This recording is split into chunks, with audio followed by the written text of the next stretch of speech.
How to leave a group chat on Discord. Hey everyone, welcome back to the channel.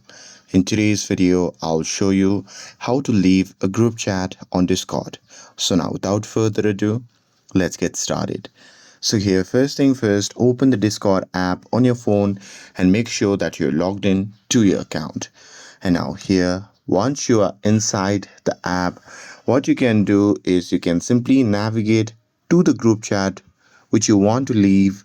And now here, once you're inside the group chat, what you can do is you can just tap on the group name at the top.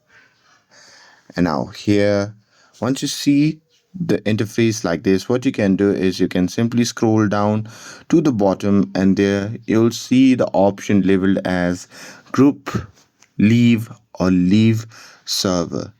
So there you can just tap on it, and Discord will show you warning that once you leave, you cannot rejoin unless someone invites you.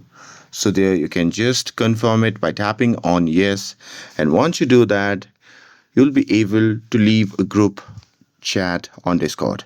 And that's it. With this, if you found this video helpful, then don't forget to like, share, and subscribe to get updated for more videos. Thanks for watching, and I'll see you in the next video.